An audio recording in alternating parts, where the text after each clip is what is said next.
Good morning, everyone. The topic that we will look at this morning is the topic of electricity. Did electricity shock the rabbis? And this is something that clearly it's very common that when I will be discussing Judaism and the acceptance of mitzvos with a conversion candidate, they will, one of the questions, when you go through the process of the conversion in front of the Beit Din is about accepting the commandments, accepting Torah and mitzvot.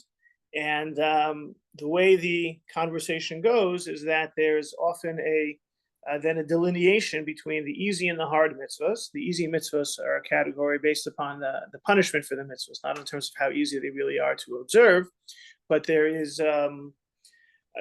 the easier kosher and the harder Shabbat. And when we talk about Shabbat, we talk about how to celebrate Shabbat, and also how do you safeguard the Shabbat? What are the don'ts of Shabbat? So almost always one of the don'ts of Shabbat is, you don't use money or you don't use electricity. And it's kind of interesting because if you look at source number one, right, electricity is something that would not have been part of the Kabbalah HaMitzvot delineation of the laws of Shabbos if you go back 200 years ago. So this is a translation of a snippet from the Encyclopedia Talmudit under electricity, chashmal. The topic of electricity in halacha is unique to our generation, since there are no direct precedents in the Talmud or Rishonim, and the halachic discussion of this topic has been ongoing for less than 100 years. It was published about 20 years ago or so. It is only since the technology developed and appliances have become electrically powered that many of these questions arose. Over time, many works were printed and has become an established part of rabbinic literature. So it's something that's new. It's something that's new that has to then get fit into the categories of Jewish law. And since our focus is on remarkable responsa, we will look at just some of the basic sources that underpin this discussion, and then look at the tshuvos, the shalos tshuvos that deal with this issue.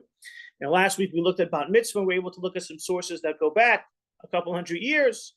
This time, electricity doesn't have that luxury. But with regards to its foundations, in terms of the on-ramp for a halachic discussion about electricity, I would imagine it's already in your minds, the idea of fire, right? That was the initial the idea, use of electricity for light, incandescent light bulbs, Thomas Edison, right? So in fact, that's where the conversation can get underway. The Rambam, in the laws of Shabbat, source number 2, he introduces the idea that if you heat up metal so that it glows and that you can make it soft and then you're going to be able to shape it using water, this is an extension of the malacha, of the forbidden work on Shabbos of burning and chayav. It's a biblical violation, right? That's the when we talk about the 39 categories of work, the Lamed Tes Malachos, most of them are not explicitly said, don't do this, don't do that. We know not carrying is explicitly, right?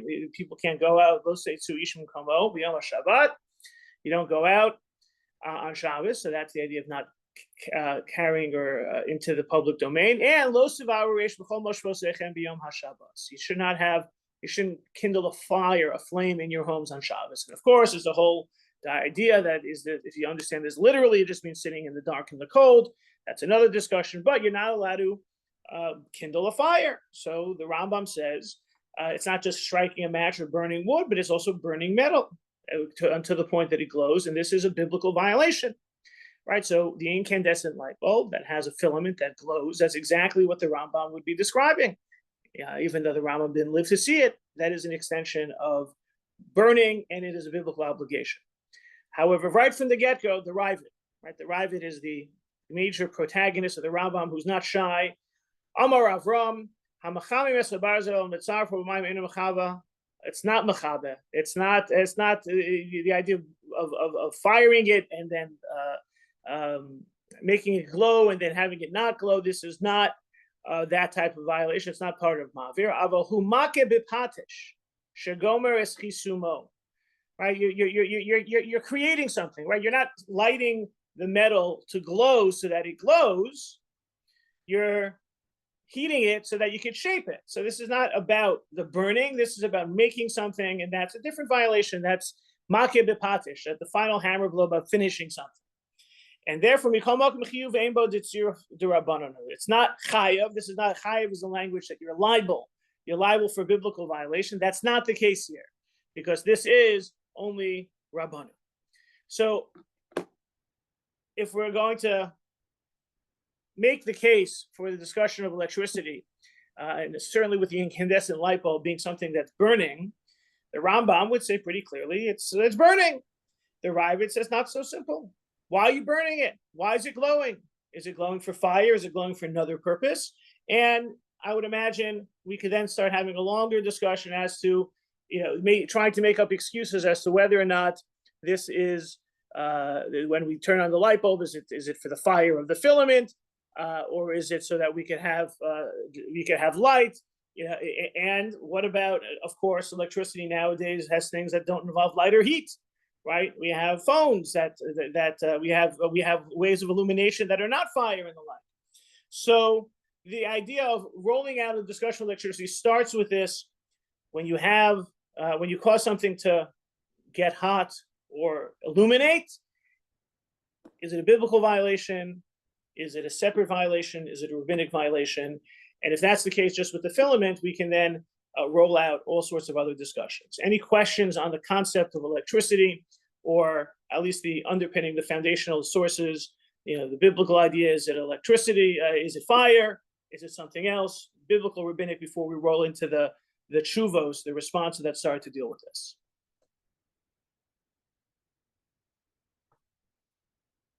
All right, so let's jump into the responsa. So, electricity, as we said in the first source, does not have a centuries-long history. Anyone know when electric bulb was first rolled out?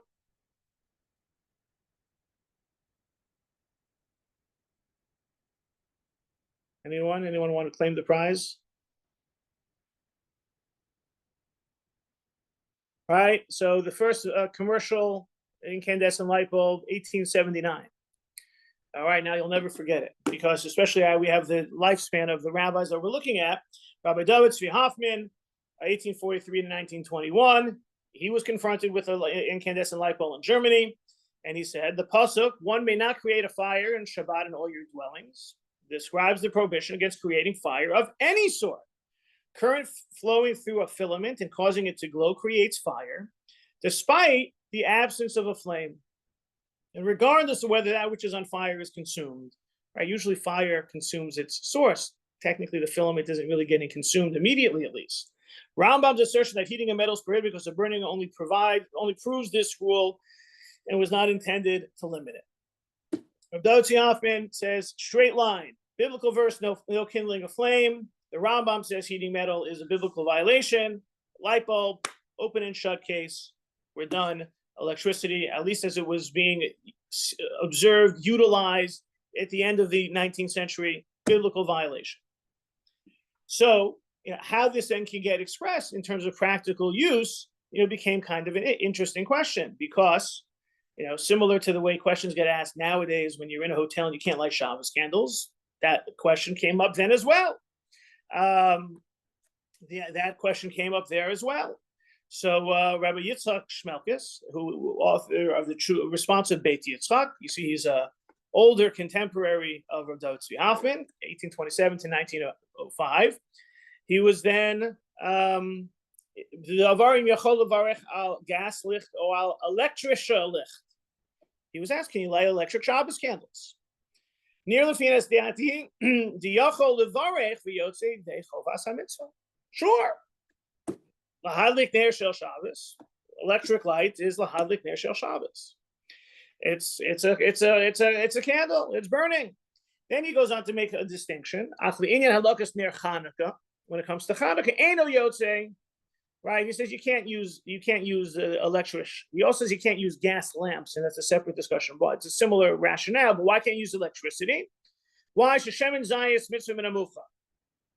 Right? It's better to use olive oil, and so we don't want to let you do it easier by having the electric lights.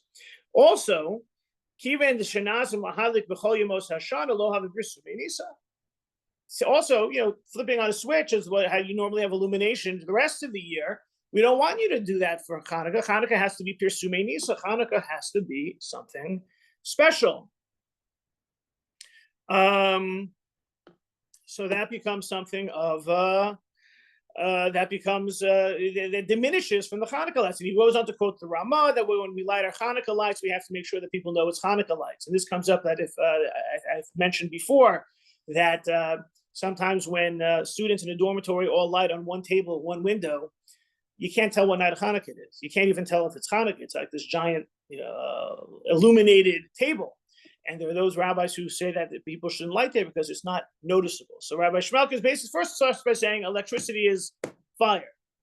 Goes on to say, but for Hanukkah purposes, we don't want to do it for technical reasons. So you have a further extension of this idea that electricity, electric lights at least, are fire, and it's pretty straightforward. Rabbi Shlomo Zalman Auerbach begins to move this discussion from electric lights to electricity in general. How do we look at electricity in general? Yes, it's pretty hard to argue that if you have an incandescent light bulb, that the filament glows hot, that it's pretty hard to argue it's not fire, right? It is fire. There's light, there's heat, there's fire. But what about the electricity, turning on the electricity in general?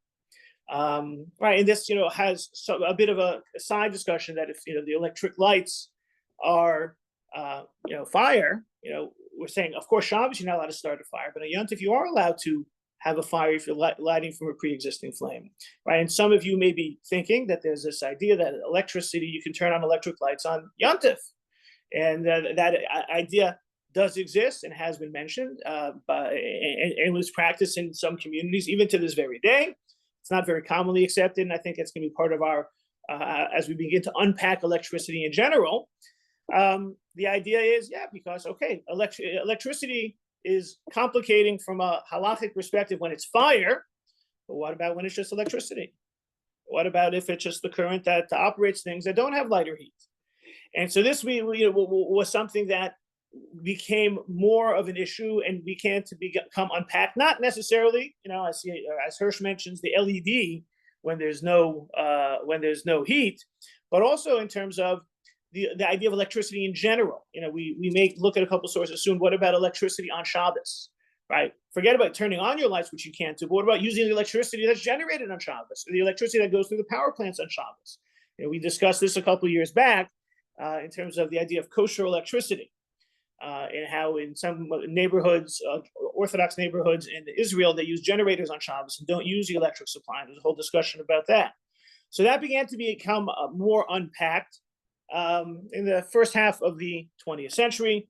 In particular, the Chazon Ish, Rabbi Avram Shaya Karelitz, who born in Lithuania, moved to Israel, became really the spiritual leader of the yeshiva community, what becomes the Haredi community in Israel.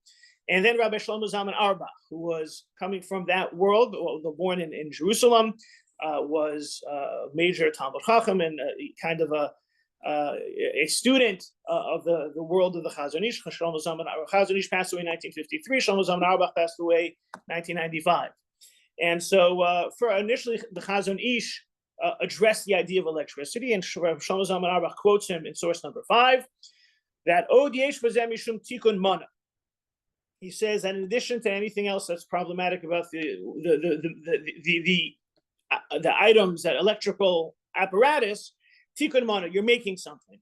Kivin shemamido al tichuna so lizrom es hazerem hachashmal bitmidus. So because if you turn something on, you are activating or allowing the electric current to be utilized in its fullest form. You're turning it into something, right? You have a different example, not one that Shlomo Zalman Auerbach dealt with, right? You have a phone, right? And then you turn it on. Now it's active. So all of a sudden, you've made it useful. And the Chazon Ish said that is a problem. The Karav Hadavar is Zebonem in HaTorah. And he said it's close to being a biblical violation of building. Ka'osekli, like making a utensil. V'kol sheken kan, shakol hachutim muvchubarin lebayis. Basically, you have all of the wires that are part of the electrical systems, and they're all connected into the house, and they're all doing nothing until you turn them on. So, so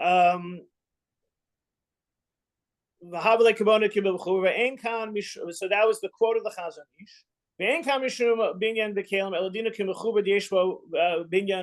He says it's not like it's the idea of binyan and stira. When we talk about bona, the violation of bona, they talk about building, creating, and undoing.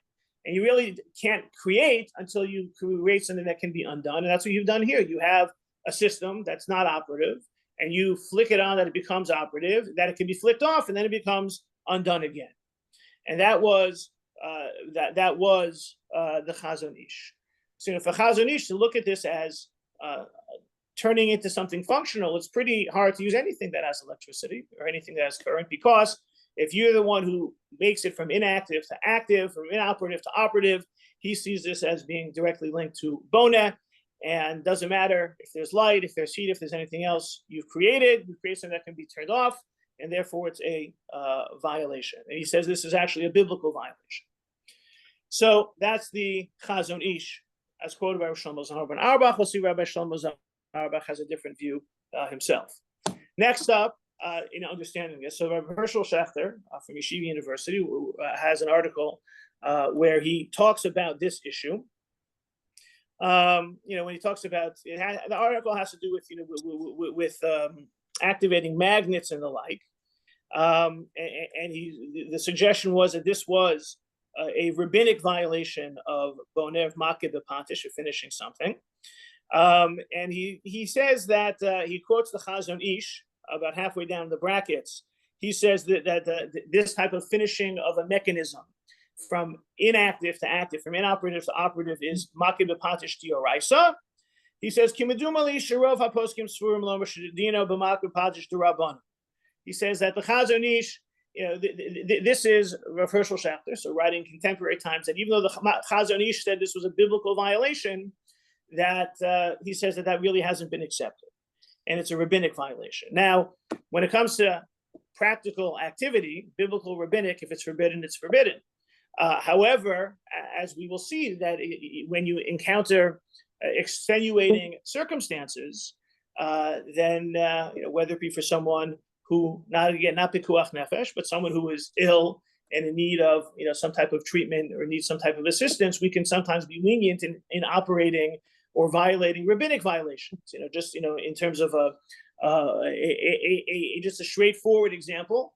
The very fact that you have an institute in Israel, Somet, or Institute of Halacha and Technology, that tries to find workarounds for the use of phones or on Shabbos, the grumma switch or the grumma microphone, which we won't go into specifically the dispute there, but the very fact that these items, the scooters that exist, are an extension of this idea that Rav Schachter mentioned. Because if the Chazon Ish is taken literally, and it's a biblical violation, you really need to have you have to have almost a pikuach nefesh situation to override a biblical violation. If it's rabbinic, less clear, less straightforward, then you have more flexibility. So the Chazon Ish says it's building, it's makeh b'patish, it's a biblical violation. He seems to be more of a minority view on the subject. Rav Yitzchak Shmelkis, who we saw before, sees electric light as light, also weighs in on the concept of electricity in general, and this is going to be important for how ultimately generally we look at electricity overall. So you see that some of the most the leading theories of electricity and the responses started with Rav David Tzvi Hoffman. That electric lights are really fire. Shmelkis endorses that. You have moving away from just electric lights, so electricity in general. The Chazon Ish seeing it as bona, as makeh b'patish, as a biblical violation. We see that most of the authorities didn't embrace that and see that there's more flexibility to utilize electricity if you're not generating the light and the heat. Yitzchak Shmelkis throws in a bit of a a new aroma, and I'm using that in a punny type of way, because he talks about electricity in source number 7. So this is at the in the back of his response. That's what he's saying. Back in the main part of my response, I already talked about ner electric. I spoke about electric lights. I spoke about the light. Now let's also talk about the telephone. Right? When was the telephone first created? Right? We always said electric light bulb, 1879. Telephone, anybody? Mid 1800s also, I think. Right? Yes. Late yes. 1850s. So it kind of, the first basic phone, 1849. There was a phone by a Frenchman in 1854, and Alexander Graham Bell won the first U.S. patent in 1876. Right? I have all this information at the top of my head, actually just on the top of my screen. In any event, so, we saw these are the rabbis writing at the end of the 19th century. So what about the telephone? Right, remember he said about the electric light. What's the problem with the electric light? It's fire. Telephone doesn't have fire. So what about using the telephone on Shabbos? He says there is a prohibition, and someone who wants to be careful for his soul will stay away from this.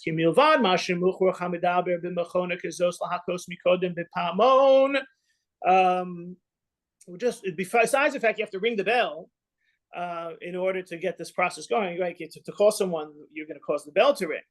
He says this is a problem for generating sound. So that's a side issue, he says. No lad kolach electri v'ze'aser b'Shabbos. He says when you activate the current, you've basically molid, you've created, right? You've given birth, you've made something new, right? The whole, very famous, the mission that talks about Beitza Shenolda, right? What if a chicken gives birth to an egg, right? That's the idea that it leads to, we say that something that's created on Shabbos can't be used on Shabbos. V'ze'aser b'Shabbos, and he talks about, he quotes the Gemara Beitza. He talks specifically about molid recha, about that you're not allowed to create a new smell. So he says, similarly, huadin da asir lasos electricia far bigdum. You can't operate electrical items on Shabbos. Mi haytaim eladati yishleser lasos zodavaser b'Shabbos. He says you also can't make seltzer on Shabbos because you're taking water and you're making seltzer. Now that is not something everyone agrees with. There's a similar discussion about ice. You're taking water, making ice. In any event, he says here that you're not allowed to use the telephone because when you activate the electric current to operate it, you have given birth, you've been molded, you've created something new, and that's a problem.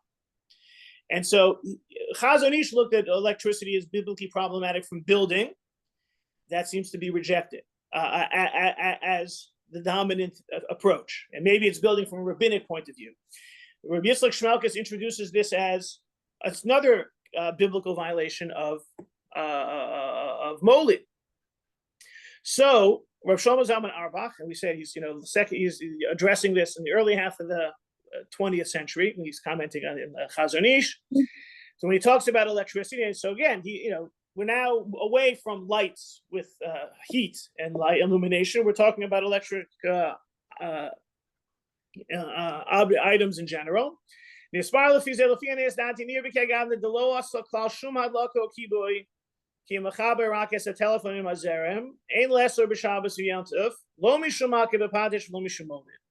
Rosh Hashanah is also addressing the telephone. He says he does not see it as bona, he does not see it as makeh b'patish, he does not see this as even moli.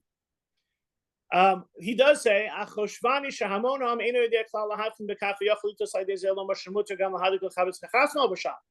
he says, if you're going to start letting people use the phone, then they might make a mistake and start using electric lights. So he can't permit the telephone because we're worried about permitting the telephone might lead to further violations. Then he quotes Sha'arei Deah, another opinion that he also allows it. to be utilized. So the Rav Shlomo Zalman Auerbach, when looking at the phone, is not concerned about the Baki B'Patish of the Chazon Ish, and he also disagrees with the Beis Yitzchak. He still says it's forbidden because we have to be careful, because if we let you use the phone, you might start using everything else.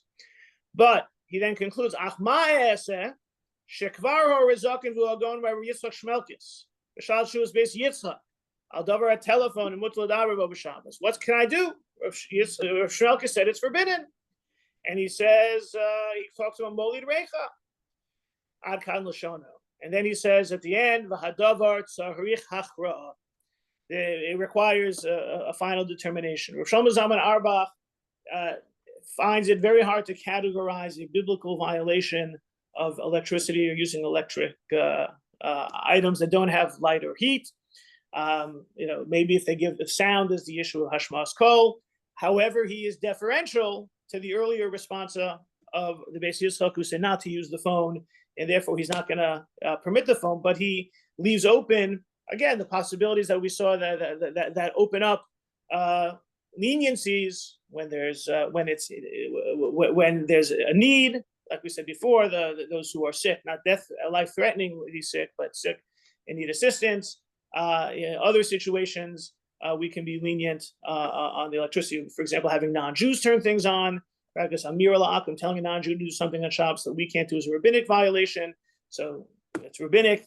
Using the whatever the apparatus is also rabbinic. If there's a tzorech, if there's a need, and that's leads to kind of a lenient approach to talk about the tzorech, talk about the need. So Rav Ezra Basri, who was writing from a Sephardic perspective, and this is relating to the using electricity on Shabbos in Israel, right, generated from power plants, and who's working at the power plants.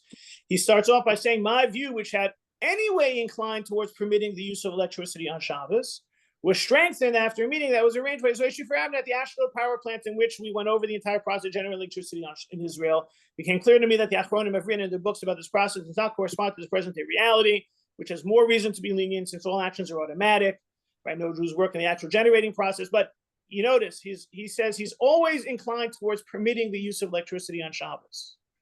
Right? This came up in particular back in the first Pesach of COVID, where there was a discussion about using the Zoom at the Seder to bring people together, and everyone was saying no, because you can't use these things on Shabbos. But then in the community, there was one Moroccan rabbi who permitted it, and then there was an outroar, and he retracted.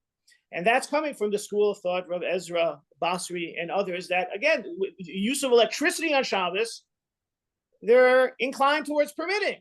No light, no heat, no noise. It's hard to identify the problem. Well, look, Rav Shlomo Zalman Auerbach notes that it can get confusing. We start losing some, you start using others, and you don't want to go in that direction. However, it's hard to pinpoint exactly the problem. When it comes to the Israeli power plants, Rav Shlomo Zalman Auerbach, who himself, we saw, is more inclined to be lenient on electricity in general without the ability to identify it. Again, he's not going to say use things on Shabbos that don't have light and heat, but he's hard pressed to identify the problem other than the potential for further mistakes. When it comes to the power plants, he says no. He's actually strict on the power plants because he says in source number 10 at the end of the day, he says Litzarenu Hagadol. It's unfortunate that people are using these already because it's not right. And even though we've talked about that me'ikar hadin, third line, ein le'asor lehanos me'chashmal b'Shabbos, you can't, according to the letter of the law, forbid you getting benefit from electricity on Shabbos, even if it was made by a Jew. It could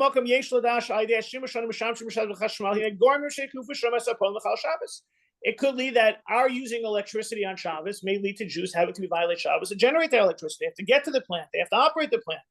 And he says, "V'kama michuarhu lisane b'eish zara asher lo seva Hashem." It's ugly. It's the Yiddish expression would be pasnish for us to benefit from Shabbos with this foreign fire that has to get generated. The Chazon Ish, who already is strict about electricity in general, he says if electricity is produced by a Jew, source 11, by a Jew who is not Shabbat observant, it's forbidden to benefit from it. Even in a situation where halacha technically permits it, And he recognizes that you could have electricity that's allowed on Shabbos. You just can't generate it yourself. You can't use it yourself. He still says it's a chil Hashem because people are going to know that Jews are involved in this. So even the idea you have even those who are lenient about electricity, like Rav Shlomo Zalman Auerbach, are still very concerned with the potential for additional violation. It's kind of a siyag. It's a gate. We're worried about what may happen next. Chazon Ish is much stricter in general. He says, yeah, you turn on something, it's bonet. But like we said, that was something that was not seem to be more widely accepted. Even those who want to be more lenient are still concerned as to what happens next. Now, stop. Any questions on this? And I want to just talk about, this was kind of the initial reaction to electricity in the first half of the 20th century. Even the Shlomo Zalman Auerbach wrote his response in that era. I wanted to kind of flip to where things might be starting to pivot, while recognizing that just like Shlomo Zalman Auerbach was hesitant to go against the Beis Yitzchak, even though he disagreed with him, we're seeing another development in the technology, in the approach to technology, and even in the halacha, but there's still pushback in some of the more modern examples that we deal with. Right. So in summary, would you say that most people nowadays are holding that electricity? I don't want to talk specifically about incandescent light bulbs and separate, but in general, that electricity is also d'Rabbanan? Would you say that that's the prevailing opinion now? I would say electricity that generates light and or heat is biblically forbidden. If there's no generating light and heat akin to fire, it's rabbinic or kvar horez zaken, that it's already been forbidden. It doesn't really matter why it's forbidden.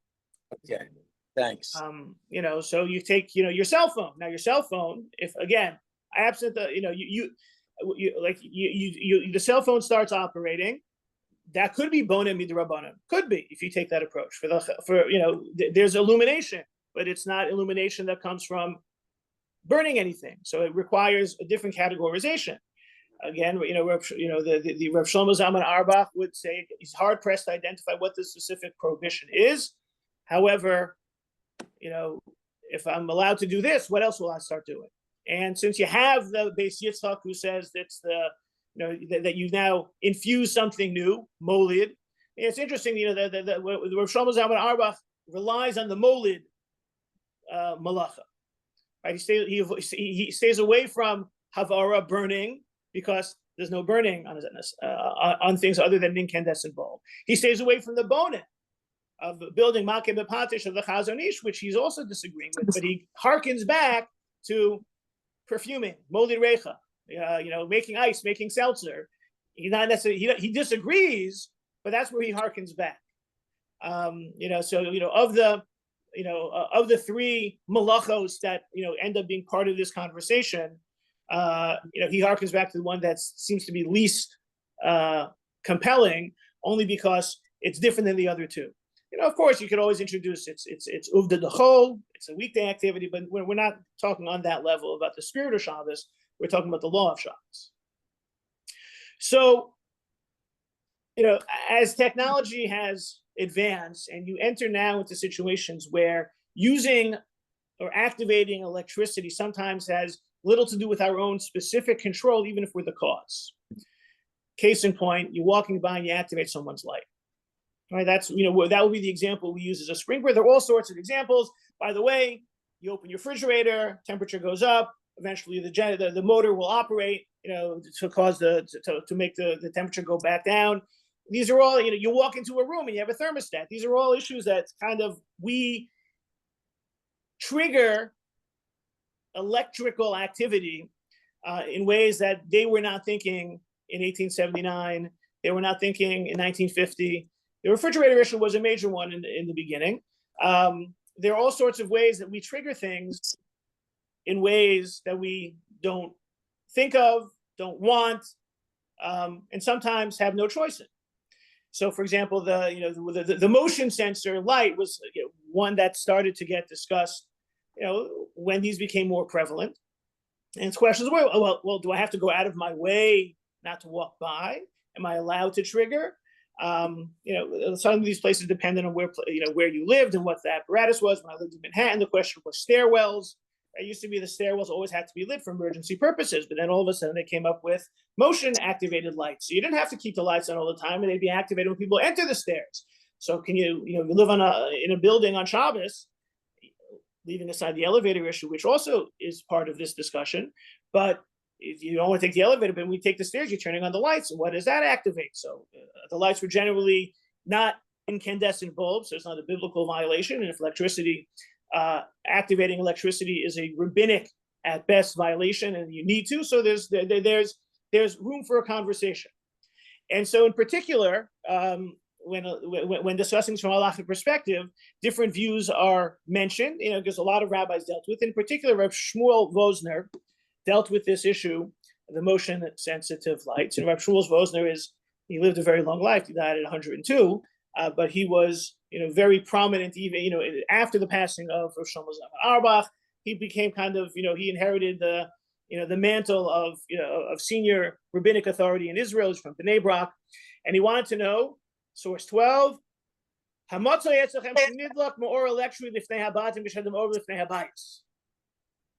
the light that's activated in front of the house when you walk by. If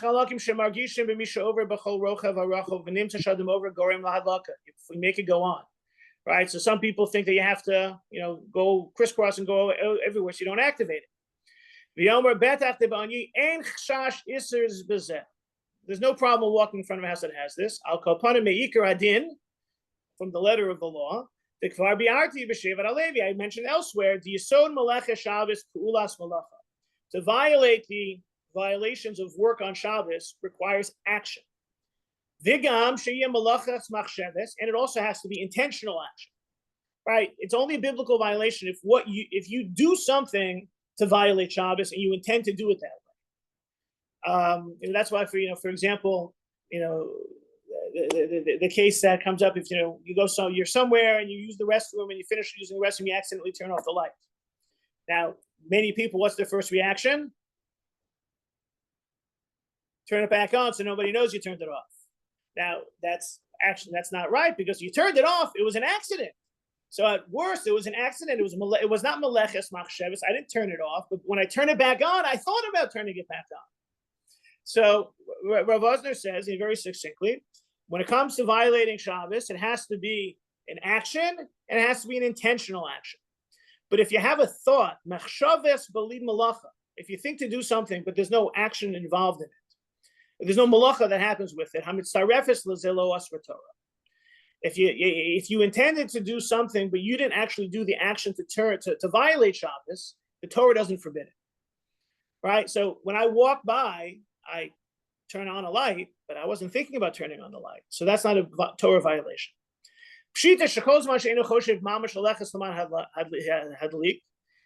if you're not walking to turn on the light, similarly, the walking is not connected to the light, turning on the light. The walking is walking. The turning on the light is not connected directly to that from a halachic perspective. Even though from a mechanical, technical perspective, it is from a halachic perspective, it's not. This is not an action of prohibited Shabbos activity. It's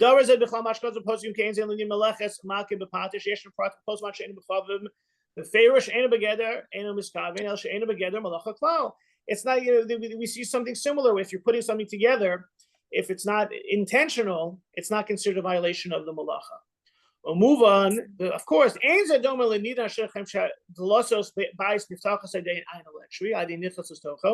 this is not the same as activating an electric eye that opens the door for you, because there,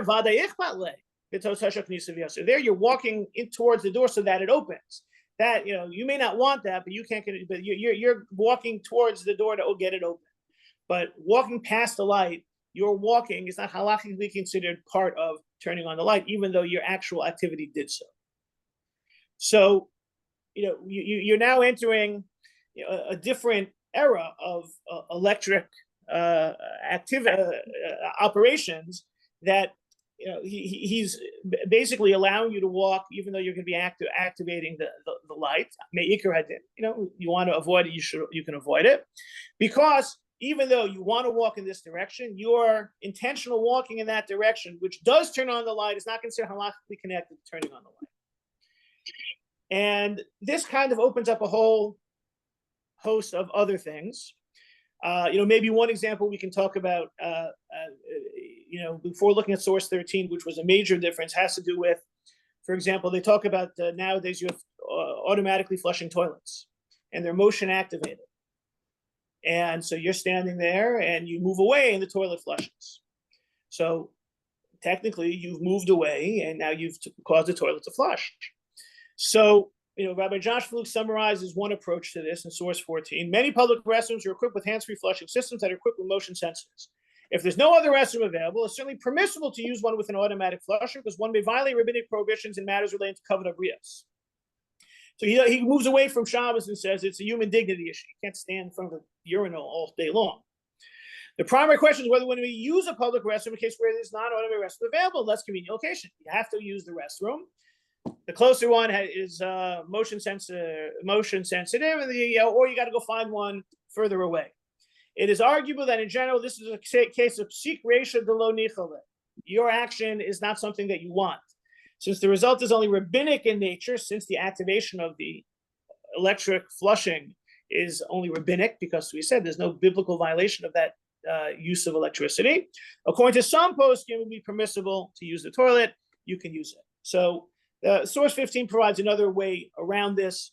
It comes to the conclusion that you can only use it if it's the only toilet available. But Rabbi Flug is dancing around this type of an issue, that technically your motion, your movement is intentional, but that intentional movement is not necessarily directly connected halachically towards the activation of the electricity, even though it wouldn't have happened with that.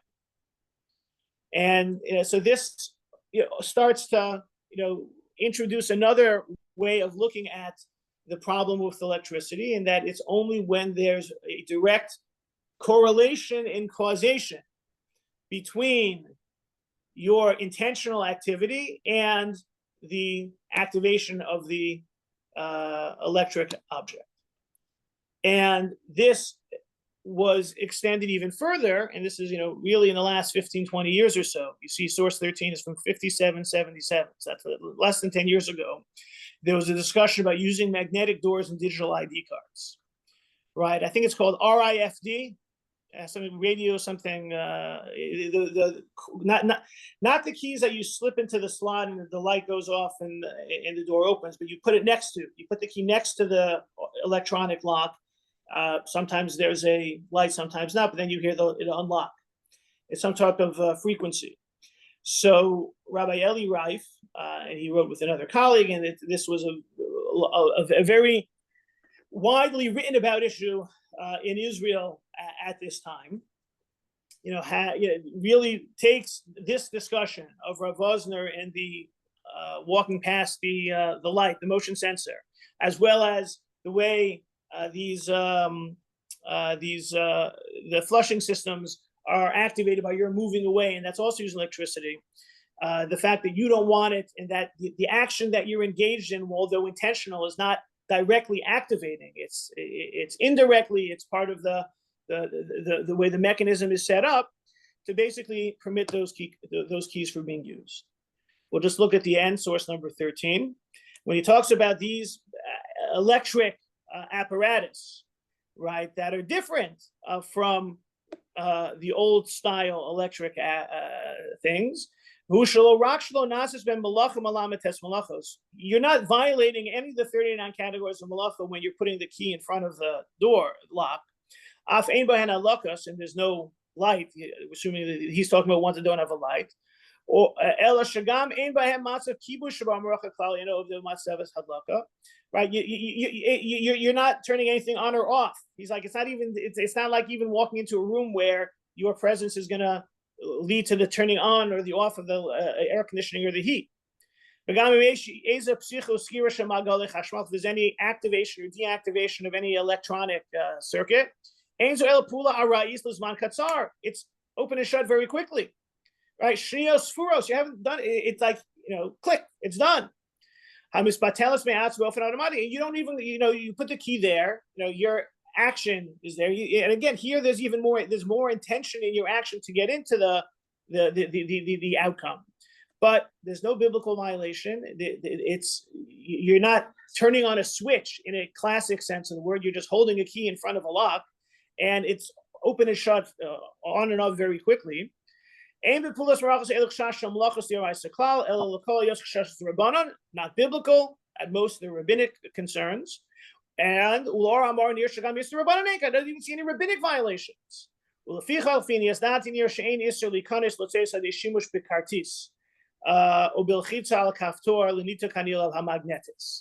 doesn't see any violation in using this type of key. There was a Rabbi Nachum Rabinovich, who was the Rosh Yeshiva Ma'ale Adumim, wrote in support of this. Of course, there was a big explosion as to the permissive nature of this ruling, because it's going much farther than any of the others. But this is, in a certain way, a bit of a next extension from where we started with the incandescent light bulbs to electric current in general, to intended actions leading to unintended electricity consequences, to the idea that it's one thing to turn on and off something, but it's very different to just walk by or wave a hand or move away from a urinal, and all of a sudden the mechanism gets activated. And so we're entering a bit of a brave new world. I would say that this is not widely accepted to use those keys, and you can go online if you want to see all of the reaction. Some of it's been written in English about it, but to some extent, this is the logical extension. You started with the Havara. Electricity was used for incandescent bulbs. There's light and there's heat. You move away from the light and heat. You have to try and identify what the problem is. Is it bona? Is it building? Is it makeh b'patish? Is it biblical? Is it a rabbinic violation? You take it from there into the Beis Yitzchak, who has the most fragrant, creative idea that it's molid, it's creating something new. Rav Shlomo Zalman Auerbach seems to reject all, but holds on to this being problematic for what it may lead to. You see that for the most part there's an acceptance of a more lenient approach to this. Certainly in cases of need like electricity on Shabbos in Israel, for the most part, although Rav Shlomo Zalman was concerned with that, Chazon Ish was definitely more restrictive. And then if you move away to kind of like we were discussing, the intentional actions that lead to less intended consequences, but certainly consequences nonetheless, like the motion activated light, where there was a permissive approach, we can see how that extends as the technology changes. And again, there's no explicit biblical violation of the light or the heat of the electrical object. How we can see that this is moving further and further forward to address a brave new world. So that is the electricity. Did it shock the rabbis? Well, it became a little bit complicated to prohibit. These days there's no shortage of ways to be more machmir. And I think Rav Shlomo Zalman Auerbach carried forward. Really, it's complicated. Even if we don't have something explicit, that's a biblical source for prohibiting electricity. Kvar Hore Zaken. This is how it's been introduced. We have to be very careful, while recognizing, like Rav Azar did, that new situations may arise where we can be more permissive. It seems to me that some of the being more permissive is where it impacts Shabbos less, right? To get from point A to point B, you have to walk by something. If the light turns on, it's not a big deal. To start permitting utilization of keys to get into rooms on Shabbos, it does create a steeper, slippery slope that makes it harder to remain upon. But I guess I am sure the last chapters have not yet been written. I hope you found this lesson illuminating. Very illuminating, yes, indeed. That was really good.